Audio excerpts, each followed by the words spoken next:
Hey everyone, and welcome to the 8-Figure Agent Podcast. My name is Jared Larsen, and I'm joined by my co-host Matt Walker, CEO of Swivel, the world's most flexible financial services CRM. Our mission is to build community, a community where we can empower each other to achieve remarkable success in the financial sector. Join Matt and me every week as we will motivate you to reach new heights in your career and unlock your full potential. Reaching your next level of success starts now. Hey guys, and welcome back to the 8-Figure Agent. I'm Jared Larsen alongside Matt Walker, and holy cow, this is crazy, epic explosion, 4th of July. We've got a show for you guys today, and we've got a guest that is very special to Matt and me. His name is Levi Gurno. His middle name is Austin, if you need to really check him out. But I will tell you, this is crazy. He is one of the best and greatest motivational speakers. He's an amazing father. He's an amazing husband. He's an amazing entrepreneur, coach, trainer. The list goes on and on about this guy. But some of the things that I appreciate most about him, and you're going to see it very quickly, is his smile. Man, his smile is just unbelievable, and it just motivates you. It inspires you. But when he speaks from the heart, and you're going to have 45 minutes to an hour with this guy where we're going to learn what it takes to be successful. We're going to learn about failures. We're going to learn his story. And through all of this, man, I just hope you guys can just soak it up and learn from him, because, man, while this guy's a young stud, he's incredible. And Matt, what do you have to say about Levi? So Levi actually came and consulted us on one of my companies back in the day, and it took me a while because all the consultants I've used prior to that time were 20, 30 years ahead of me, and he was 10 years behind me. And I was like, well, we're going to see how this goes. And it took all of 5 minutes for me to go like, okay, he's got my trust. Let's get this going. So that should sum it up in a one quick moment. Awesome. Well, Matt, stop talking then. Let's get to the real important guy. Levi, thanks for joining us today. Hey, thanks for having me, man. I appreciate those words. And Jared, if I ever want to be pumped up, I just got to give you a call, and in 30 seconds you'll get that smile rolling. And Matt, I appreciate you, man. It's good to be on this call with you guys. Well, Levi, I just want to jump in, but before we ask every single guest on our podcast, this is the single most important question. This is the time where all your listeners will judge you 100%. This is a judgment zone for the next 5 seconds, as Matt will attest. One question, there is a right and wrong answer. What is your favorite cereal? My favorite cereal? Oh, man. I would say my favorite cereal is Frosted Mini Wheats. It's gotta be the bottom portion of the bag where there's some full mini wheats and the rest is just the flakes of goodness. Okay. Solid answer. It was the wrong answer, but we'll say it's solid. Yeah, a bowl of those at 10 p.m. does the soul good. The body, not so good, but the soul, really good. I love that. Levi, let's do this. Let's jump in. I want you to just be you, and I want you to authentically share story and talk story with us today. But tell us your journey. Tell us your life story. Open up to us, and Matt and I are just going to get raw. We're going to get real. We're going to ask you the deep questions and push buttons. So share with the audience the story that you need them to hear. Yeah, well, I'll preface it just by sharing a little bit of who I am now, if that's okay. I'm a husband, so I've been married to my wife, Sarah, for 7 years. I'm a father. I'm a girl dad through and through. I have 2 girls. Hope, she's 5. Rosie just turned 3.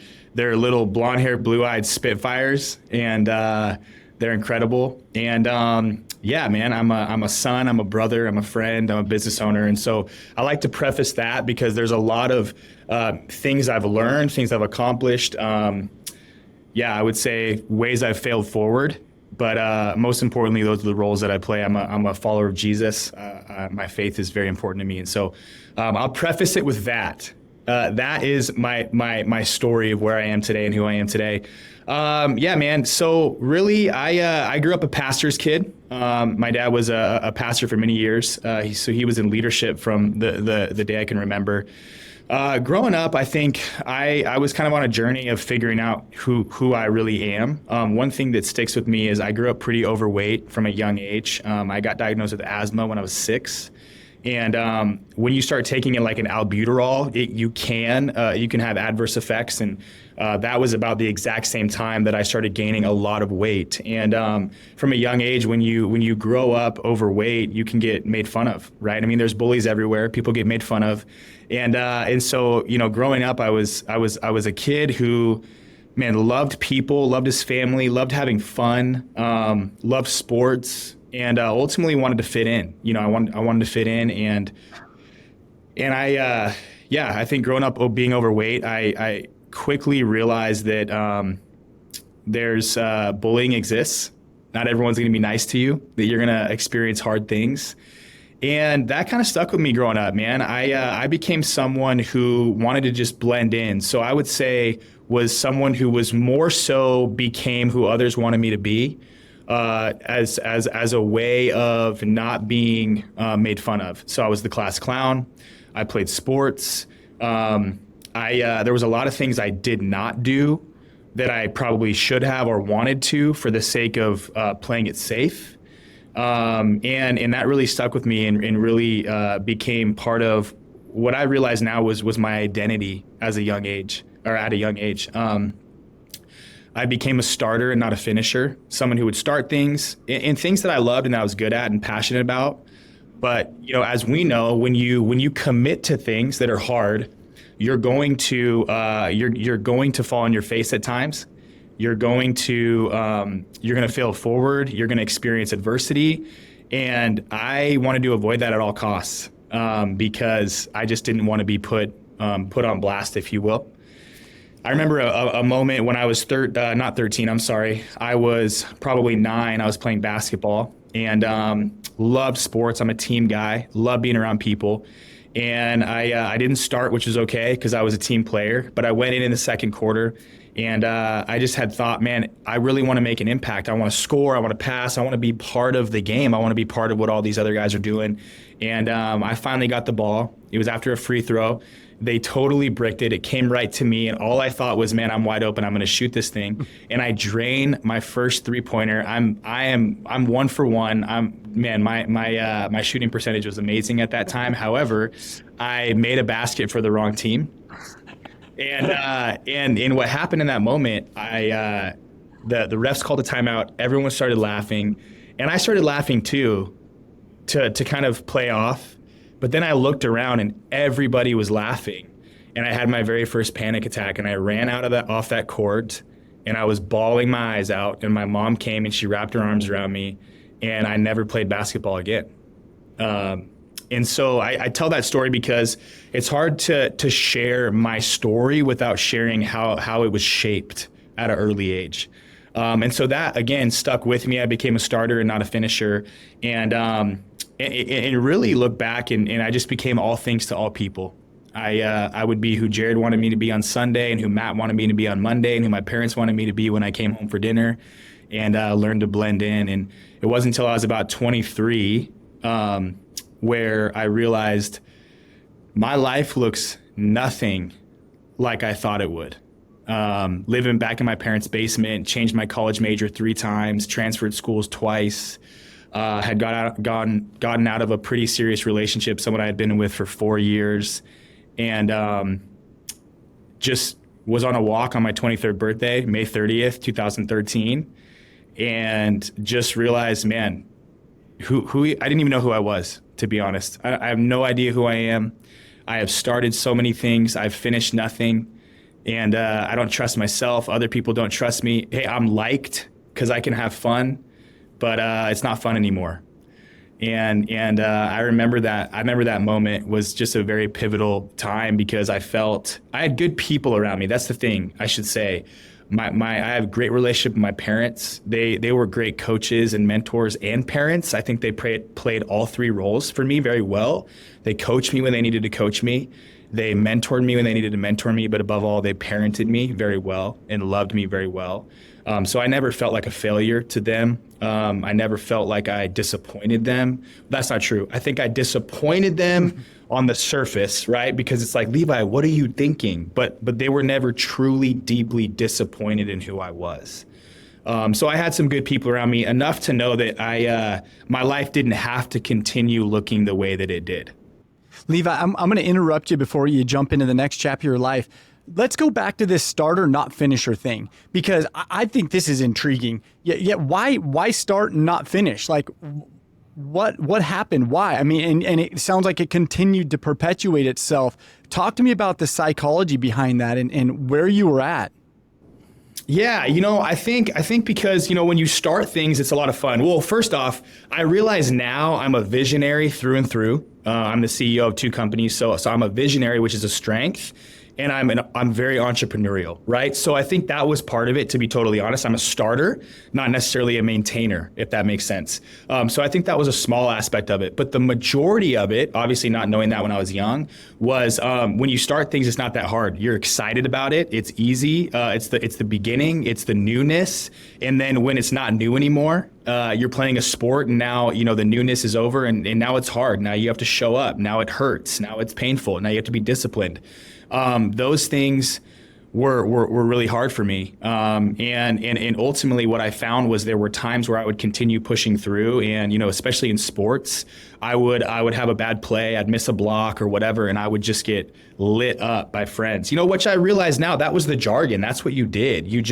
But no one knew what was going on inside. And so it was easy for me to just play it safe. And when I say I wouldn't finish, like football, for instance, I was a great football player. I had the size, I had the talent, I understood it.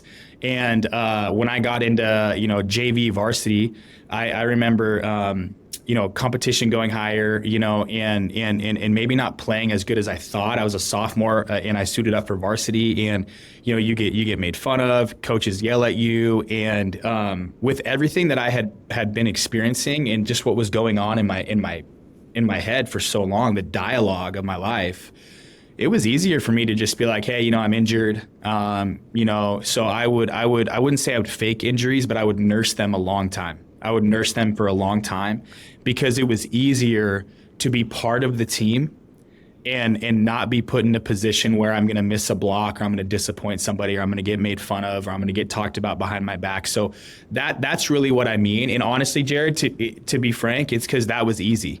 It was easy to do that. It was comfortable. And I wasn't even comfortable in my own skin. So I would do anything and everything I could to just make myself comfortable. Well, okay. So now you've got this. Take us through this next chapter of your life. I love this part of the story. May 30th, 2013. It's your birthday. What happens? Yeah. So like I said, I was on a walk that morning and just reflecting on the year before. So I do that every year on my birthday. I just like to spend some time reflecting on how the year went. And that year specifically, I wasn't, it wasn't just that I wasn't any further along. I had regressed. Again, I had moved home from college, so technically dropped out of college, living in my parents' basement. Although now I realize at 23, most people these days are living in their parents' basements. But at the time, it was just not okay.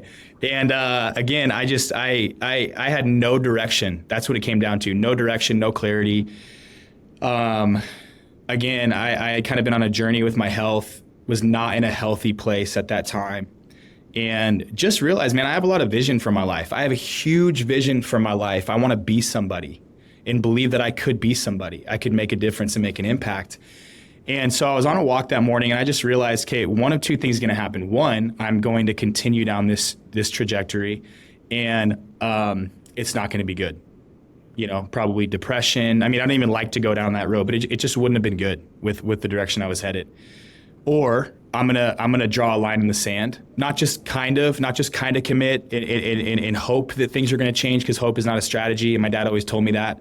But draw a line in the sand and say, hey, I'm gonna become somebody. So on that walk, I just realized I need to do something that would challenge me, that is deeply personal, right? That is me versus me, that doesn't really involve other people, where I could grow in the most important areas of my life. So I remember specifically thinking, I want to grow spiritually. I want to grow so much in my faith. physically. I want to transform my body, but also just my mind, like my mind, my body. So mentally, emotionally, I wanted to be emotionally healthier, and relationally. I wanted to really become a great friend. I wanted to be surrounded by great people that I could be real with. And so I wanted a complete overhaul of my life. Well, at that time, I had two of my really good friends who had just done the Ironman triathlon in Coeur d'Alene, Idaho, which is a 140.6 mile triathlon. So it's a 2.4 mile swim, 112 mile bike, and a marathon in under 17 hours. And I had been watching this thing for 10 years. In high school, I would help set up usually the overnight crew with our football team, and just always inspired by it. Always said that, man, this is something I'll do someday. And it just was always, it was a someday for a decade. And I had seen my friends do it, and I do not know what came over me. I have no idea, but I remember where I was on Atlas Road, walking down this trail headed home, and I was like, I'm gonna do an Ironman. I'm gonna do an Ironman, because here's what I knew. I knew I had to do something that would be so hard that it would require all of me, that I could not stay comfortable, that I had to redirect areas of my life, that I had to start hanging out with different people, doing different things, having different habits. I mean, a complete overhaul. So in my mind, what made sense was I'm going all in. I am going all in. I'm leaving no stone unturned, and I'm doing this thing. And I had never swam more than like doggy paddle off the boat, or like tubing and have a life jacket on. And I mean, what kids do. It was not competitive swimming at all. The only bike I ever rode was like an orange Schwinn that was like a BMX bike that got stolen when I was in high school. And I only ran when I had to in football. You know what I'm saying? So again, logically makes no sense. So I decide, I commit in that moment. I didn't sign up yet or anything, but I committed. I got home. It's my birthday. I'm about to go out to breakfast with my friends. My family's home. And I'm like, I'm going to do the Ironman next year. And they're like, wow, that's incredible. Do you know what that is? And I look back now and I'm like, man, that is hilarious. But I remember being like slightly offended, and I'm like, of course I know what that is. And I'm going to do it. And they're like, all right, bud, hey, you can do it. You got this. And then I went to breakfast with my friends, and I remember telling my buddies that I was going to do it. And when someone supports you but doesn't believe in you, like they're like, hey, man, that's awesome. Go for it. But there's zero belief, like in the back of their mind, they're like, there is no chance that's happening. That is for sure what was happening across the board that morning. You know what I'm saying? Yeah. As I'm sitting there probably eating like birthday pancakes. You know what I mean? Who knows? I don't even know what I was eating that morning. But I remember I told my buddies, and they're like, cool, dude, like, good luck. And we just kind of moved on. I connected with a buddy, and I said, hey, man, I got to start training for this thing. I have a year, and what I read online is it's a 20-week training plan, but you need to train for about 6 months for the training plan. You know what I'm saying? It's like you need to start the 20 weeks being able to run 10 miles, swim 1.2, and bike 60. And I'm like, I cannot do that. Not even close. So I go out the next morning on my first training run. It was 1 mile. Like someone sent something to me that is like, hey, the 6 months prior to, here's the plan. 1 mile, I'm like, I got this in the bag, man. Anyone can run a mile. That's what I thought. So I get halfway down the road, not down the road. That's not giving myself enough credit. I get half a mile in, and man, I'm wheezing. I need my inhaler, and I have to stop running. And I was so discouraged because I'm like, what am I thinking? Like, I can't even run half a mile right now. And this was the trend in my life. Okay. I would commit, I'm excited, I would do something, it would get hard, and I would find my way out. Like, I was a master at getting out of things. A master at it. I could negotiate with myself and anybody else, which I think has probably served me well now, but back then it only was to my detriment. And I remember thinking, okay, I've only told a couple people, I could totally back out of this thing.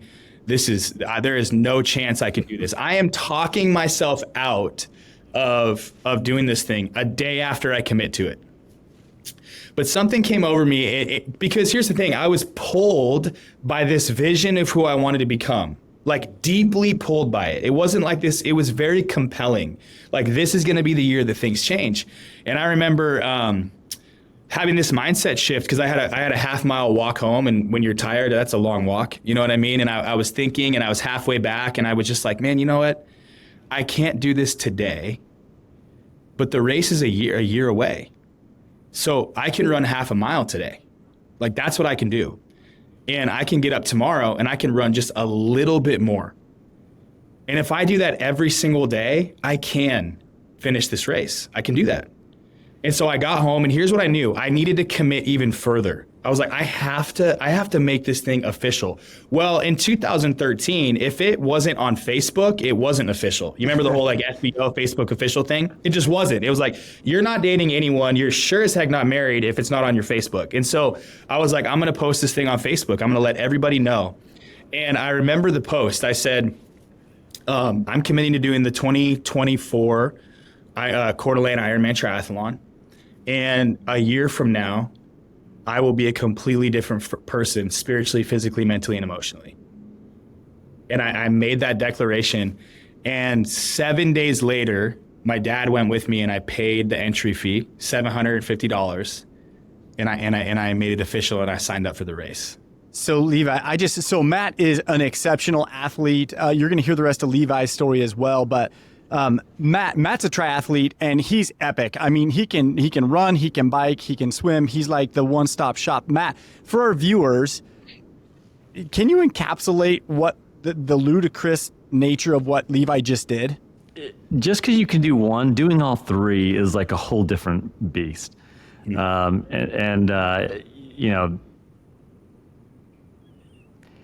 it's funny to hear everyone say in the back of their mind, like, do you even know what that is? Yeah. I mean, I love that comment, because that's like a comment of the spot you were in life. But, you know, as you're sitting there going through all of that and talking through it, that actually wasn't what was catching my mind. What was catching my mind is you understood intuitively something I know you teach now. Mm-hmm.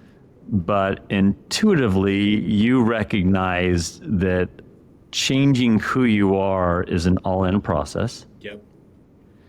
And that there's no changing who you are without struggle. Mm-hmm. What I think is unique in your situation is you forced the struggle. Yep. A lot of us want to change, and we wait for change. Some of us even pray for change, and then like our world comes crashing on us, right? I like this idea that you compelled yourself to be humble, and you threw yourself into something that you knew would force the change. Yeah. And I don't know too many people who have ever done that. Mm-hmm. I hope listeners realize that this concept for change in their lives doesn't come with the declaration to Facebook. Nor does it come with the, I'm going to try really hard, but our change comes through our struggles. Yep. And man, if we can get on top of something and push ourselves into the struggle, we can at least choose how we're going to struggle and change. I mean, you got to choose a triathlon, brilliant. But if you wanted it bad enough, my guess is God, the universe, someone would have given it to you, not the way you want it. So pretty brilliant of you. Bravo. Yeah, well, and Matt, I think about you saying that he willingly chose it, right? He forced this triathlon upon himself. And while you were speaking, where my mind went was, how many people in business, in relationships, are fighting the struggle? You know, not necessarily fighting it in a good way. That's not what I mean. Like, they're frustrated, they're angry, they're bitter, they're pissed, they're insert adjective there, rather than embracing it and doing what's required to work through it, finding solutions, finding training plans. I mean, and the crazy thing is when you tell that story, every time I hear it, I darn near start crying, because you're a half mile. Just for our listeners, a half a mile, 0.5 of 1 mile. He has to swim 2.4, bike 112, and then run a marathon. This dude couldn't even go a half a mile. So just to put it into perspective, the make it or break it moment in Levi's life was so heavy. I hear the story today. I'm like, yeah, there's no way, dude. There is no way you're doing that. And instead, that was that pivotal moment where he said, something's got to change. And that's what I want someone to focus on today. That something's got to change. That Matt's saying he forced that upon himself, that struggle, and then he pivoted. He flipped something. Well, one other thing, Levi, before we let your listeners tell the rest of the story, I just got to point this one out too. You wanted it to change, and you wanted your life to change. I can't tell you how many people I talk to want their life to change. And what they want is for their friends to be nicer, for the universe to give them the job that they want. They want change in their life, and they're not remotely interested in changing themselves. Yep. And you were just like spot on. You're like, I know the problem, it's me, and I'm gonna fix it. Like the world doesn't need to change. I'll change, and the world will be a better place. And man, I'm listening to that, and I'm like, anytime that I think I want this to go better, I need to Levi it, and I need to change so it will get better. I just love that attitude. Yeah, well, I appreciate you saying that, and I think that's something that, like I said, I had some great mentors, and my dad around me, and from a young age, it was like, hey, we're not gonna be victims, and so what part do we play? And I think I had been the victim for a long time. Yeah. And I want to share this because it's coming to my mind. I think it's important. When I was a senior, so this would have been about 5 years before this breaking point, I was about to quit my football team about halfway through the season, senior night. And I had a phenomenal summer camp going into it. I was starting, I got injured and lost my starting spot and just felt like I didn't matter anymore. And I remember going in and just texting my parents and saying, hey, don't even come, I'm quitting. I'm going to be done. And I had played with these guys since I was in 6th grade. So these were my guys. And I was just done. I had given it my all, and more adversity. And I remember my dad meeting me in the parking lot, and he said, bud, I'm not going to tell you if you can or can't quit. You can quit. But just know, here's what I want you to know. I want you to think about this one decision. These are the people you've been committed to for 8 years. You've been playing sports with them. You said yes to this team. And when you walk out on this team, you're walking out on the people that you have said yes to for the last 8 years, the commitment you made for the last 8 years. And you can do that, and I'll support you in that, but you have to know that you're gonna have to live with that decision, that you walked out on your team the moment it got really hard. And he said, I'm gonna love you no matter what. I'm not gonna love you any less, and I'll walk out of here with you, or you can go back in there, you can suit up, and we'll walk out on the field for senior night. But it's up to you. But I will say, if you choose to walk out, it's your choice. You gotta own that, nobody else. And I remember that because I walked back in that locker room and I didn't quit. And I'm so grateful I didn't quit. I got the most playing time of the season that night, and then I played the rest of the year. And what stuck out to me was, because I was prepared to say, well, my coaches aren't treating me well, and they didn't give me my spot back, and they this and they that, and I just want to play, and I've worked hard.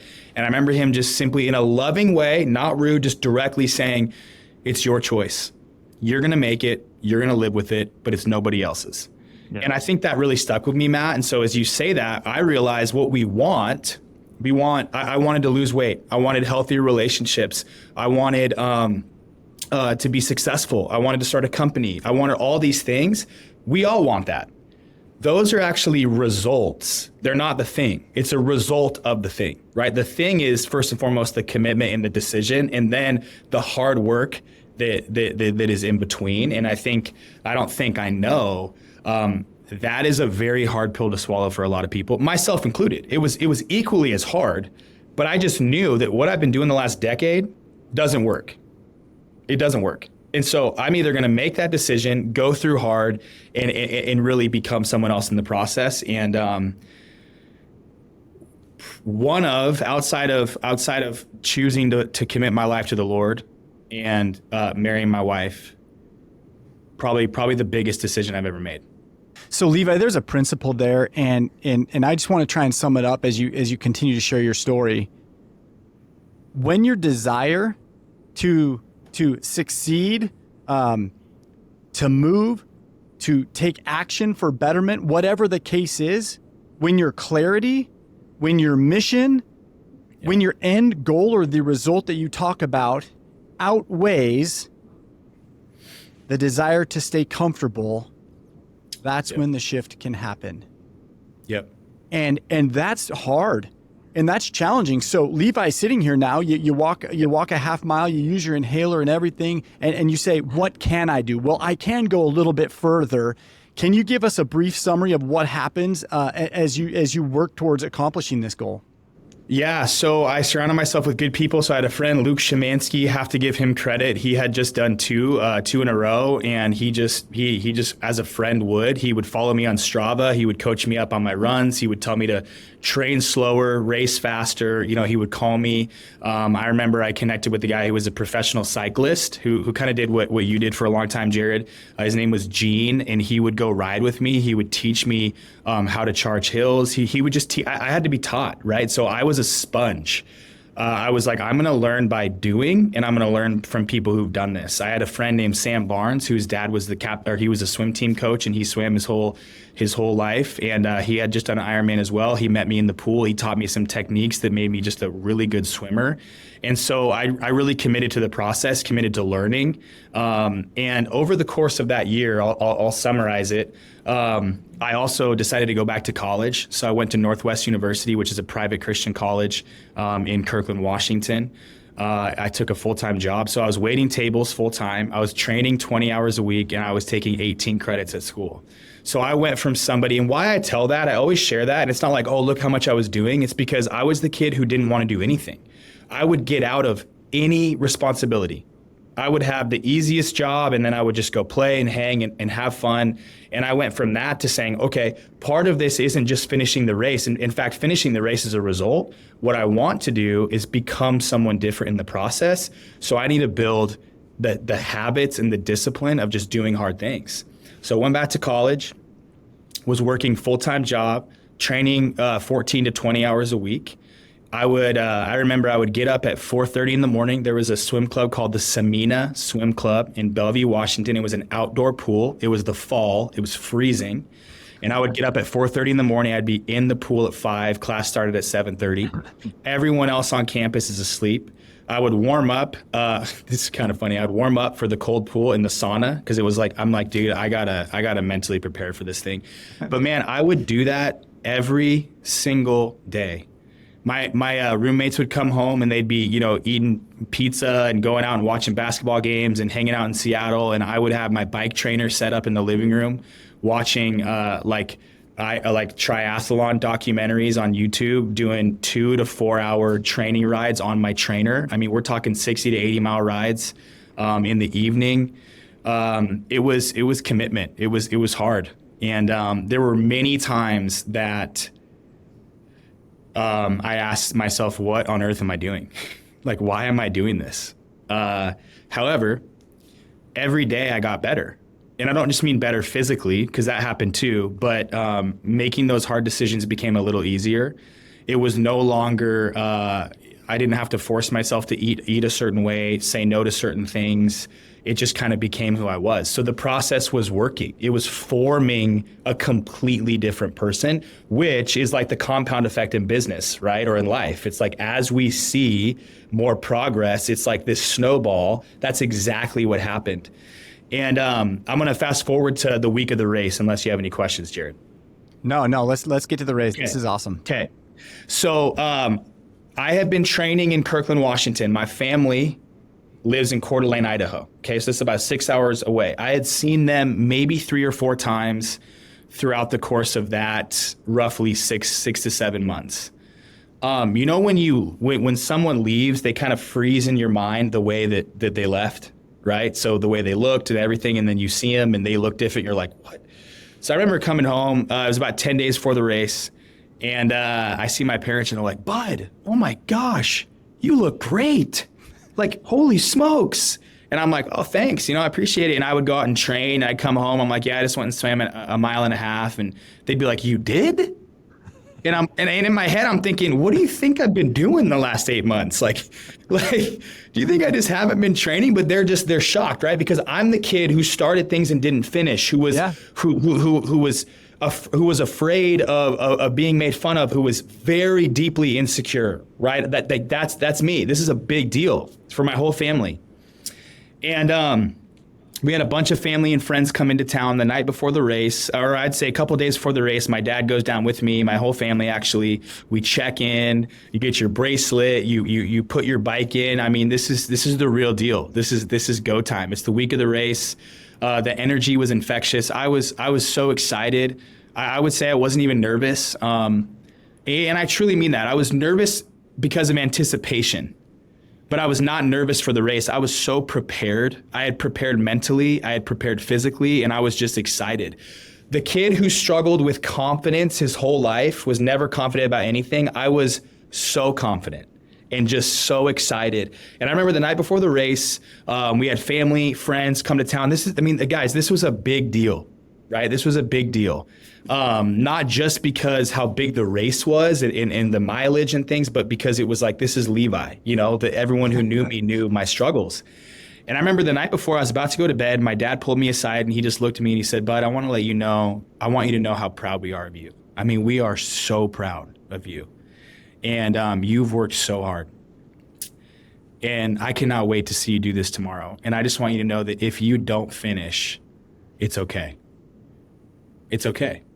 And we're going to love you no matter what."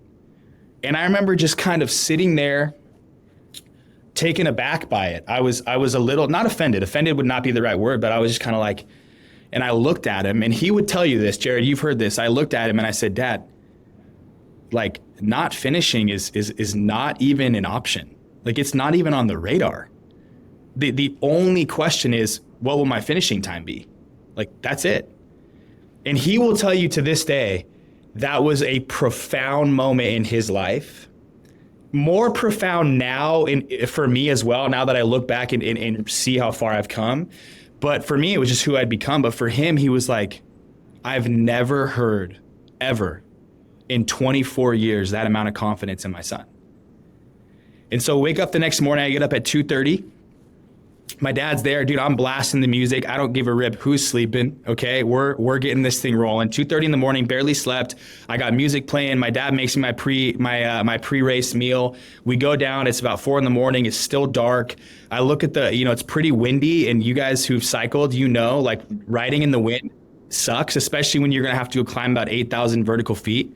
And swimming in choppy waters, not fun either. And mind you, I should have said this. I've never done a triathlon in my life at this point. I did not do a sprint beforehand. My commitment was, this will be the first triathlon I've ever done. God. And I remember looking at the waves. I'm seeing white caps. Now it's not the ocean, but white caps in a lake that's still waves. Yeah. And I remember kind of being a little bit nervous, but just having this confidence that said, I've prepared for this. I have prepared for this. If it's windy, I can ride in the wind. If it's choppy, I can swim in the chop. If it's hot, I can run in the heat. I've prepared for this. This is go time. And we're about to line up on the beach. And I remember just giving my dad and my mom and my sisters a big hug. And I just said, "Hey, I'll see you at the finish line." And I went out and I towed the sand in Coeur d'Alene. And I'm looking out at the water. And man, I was... Yeah, it's even just taking me back talking about it right now. What I thought was, this is a significant moment in my life. It wasn't the race itself. It wasn't that I'm about to do an Ironman. It was that this previous season of my life is coming to a close today, and the next chapter is going to start today. And it was very heavy in a good way and very, very significant for me. I'll never forget it. Yep. So Levi, as you're sitting there towing the sand and you swim, I just had a thought, and I want to ask you the question, just get your honest feedback. Would you have really cared about the result? Or what would have happened had you not finished? I'm curious about the bigger picture and this journey. Yeah, to say I wouldn't have cared, because I'm competitive and I'm an athlete. And so, and I'm way more competitive with myself than I am with other people, if that makes sense. That's why I think triathlon was good for me. I would have cared. Would it have made any difference with who I had become? Not at all. I would have been so proud, because here's what I realized: once you do a race of that magnitude, the race is just the reward. That's it. I mean, a lot of people are like, dude, the race day must be so hard. Sure, it's hard, but what's harder is putting in 14 to 20 hours of training every single week for 8 months. That's way harder than showing up on race day and doing the race. And so I would have been disappointed because I wanted to finish. I'm an athlete. I'm competitive. I had trained for this. But would the result of who I had become changed at all? Not at all. Because the process, like I would argue, I towed the sand. I was already a different person. But for me, it was still part of, this was like the conclusion, right? This is the last chapter of the book. But the book had already been written, if that answers your question, Jared. It's funny you just brought the book analogy, because when I was sitting there listening to you, I was like, no, the decision that you made that one day was the front cover. That's right. The race was the back cover. What changed you was the book. That's it was right. the 360 days in between. Yep. And again, I think that what makes your story so amazing. I think that a lot of us out there, we don't get it so clean as this is our front page, this is our back page. We have to kind of look for those pages. But the beauty is that in between that she lived, and that was just amazing. So Levi, we've got listeners that are listening. We have advisors, we have agents, we have entrepreneurs, we have brokers, we have owners, and there's probably just random people throughout the world listening to this. How do you start to shift the mind? How do you start to shift the process? Yeah, I think I've had a lot of people ask me that, Jared. And to be totally honest, I think I can share how I did. I think there are some universal truths and some that it comes down to what you said earlier. The pain you have to be over it. You have to be done with it, right? However, here's what I think is true. You have to make a decision that you're not going to be a victim, right? So let's use the agents. And I own a real estate team. So, this is a tough market. Everybody knows it's a tough market. We have no idea how long that's going to last. Interest rates have tripled over the course of 2 years. It is hard. We can't control that. Right? So if you want to shift your mindset, you have to take ownership and say, listen, I can't control that. It's like what I did when it was windy and there was whitecaps and I knew it was going to be a hard day. I said, I cannot control the weather, but I've trained for this. I know how to put one foot in front of the other, right? I know that. I know how to run, bike, or swim, or I know how to lead generate, or I know how to close business. I know how to talk to people, right? And so I think the decision to take ownership is a massive, massive one. Like, I'm not convinced you can change your mindset if you don't decide to say, where I am today is because of me. Now, that is not me being insensitive to things that happen to us. We all have that story. Some are insanely unfortunate and some are maybe lesser unfortunate. But we all have things that happen to us, but we all have a choice on how we'll react, how we respond, and the decisions we make. And so for me, in changing that, when I decided to do the Ironman, that was it for me, man. It was like, dude, the relationship that just ended, what can I learn from it, and what part did I play? The fact that I haven't committed to a major, I've changed it 3 times in 2 years. What part did I play? The fact that I'm not, you know what I'm saying? I mean, the fact that I'm overweight, like, what part did I play? Well, it all comes down to my habits. And so taking ownership is the first one. The second one for me, in really changing my mindset, is I really believe that, I believe that there's life and death in our tongue. The Bible I read says that your tongue is like a rudder.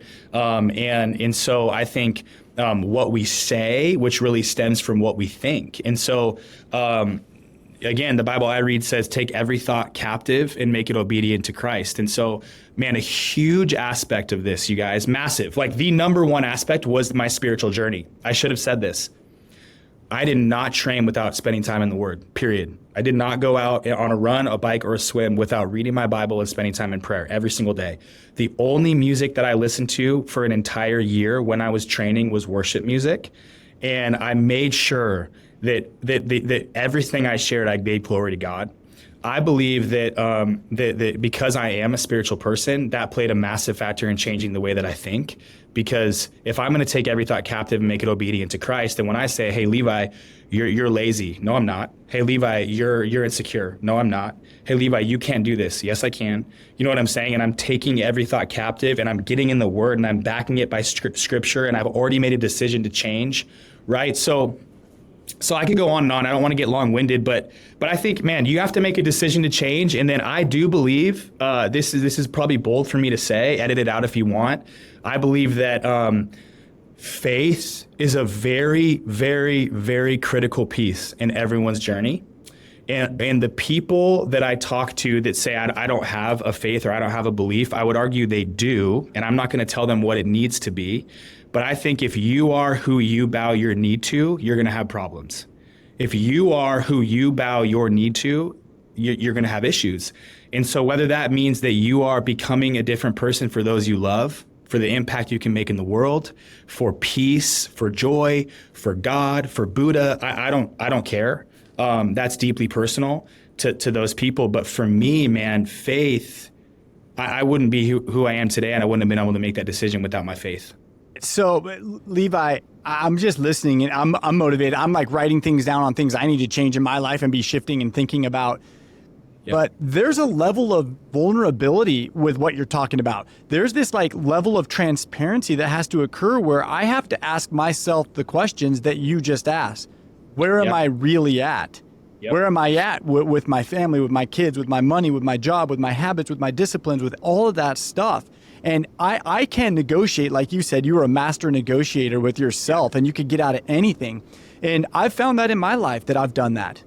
I so easily justify why I should or shouldn't do something rather than be honest with myself, which then my honesty creates what Matt was talking about earlier, me having to face the struggle.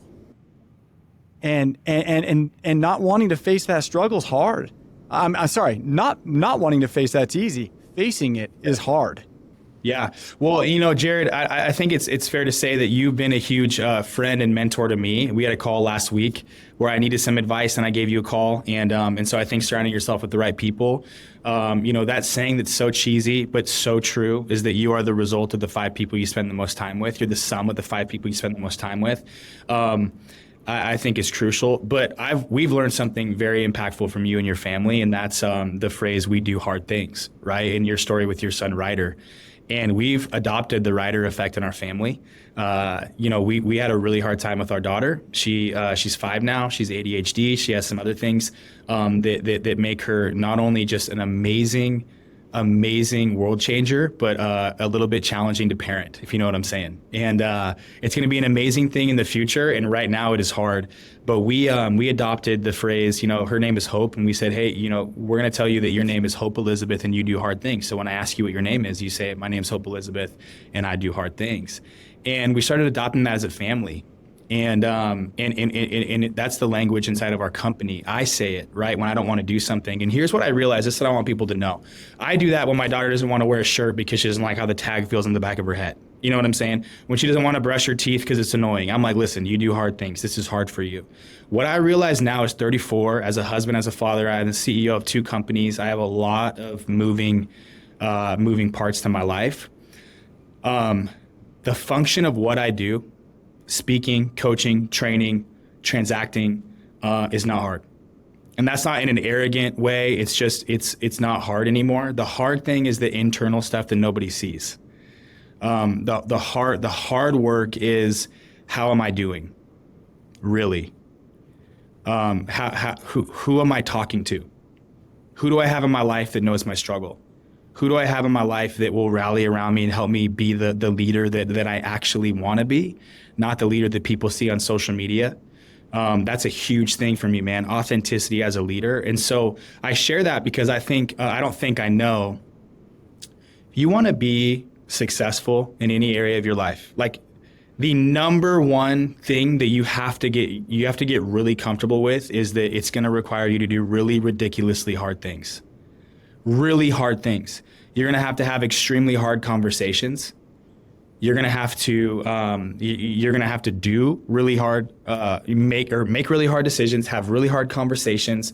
It's going to be really uncomfortable. You have to get uncomfortable making other people uncomfortable, and you have to be committed to doing the things that move the needle. And I've continued to learn that, and I know I will. As a young business owner and CEO and entrepreneur, I know I will continue to learn those lessons. And I look back to May 30th, 2013, and I say, if I wouldn't have made that decision and committed a year of my life to doing really, really ridiculously hard things for the sake of who I was becoming, not just receiving a medal and finishing a race, I'm not sure that I would have the character development or the understanding or the grace and humility for myself and for others to show up and be who I need to be. And so I would say, man, if you're a leader, if you're a business owner, if you're whoever's listening to this, we all have something really ridiculously hard that we probably need to face, that we probably need to do. And by doing so, the things that Matt, we talked about, the result, the money, the success, the fame, whatever, is actually on the other side of doing that really ridiculously hard thing. And when you can shift your perspective to that, I found it. I'm in it right now. I'm leading a real estate company, a top producing real estate company. And this is the most challenging market we've seen since 2008. And I love it. Right? I call Jared and I'm like, dude, talk some sense into me, man. Like I'm freaking out right now. I just told him to quit. Yeah. No, but man, when you hang up the phone, you get to work and you realize that, man, this produces it, right? This suffering produces the grit and everything that we need to be the leaders we can be. You know what I'm saying? So I would say, man, say your name and say that you do hard things, and then go do really ridiculously hard things and become somebody different in the process. Beautifully said, Levi. Well, I want to thank you so much, Levi, for coming on today. I'm really touched. I'm grateful for you to just share. How can people reach out to you? I get that you're an entrepreneur of all sorts of types, but let's say someone's listening, they're like, man, I just need a mentor, coach, trainer, somebody in my life. How do they reach out to Levi Austin Gurno? Yeah, I mean, I think the best way is Instagram. I'm on Instagram quite a bit. It's Levi Gurno _. I'm on LinkedIn.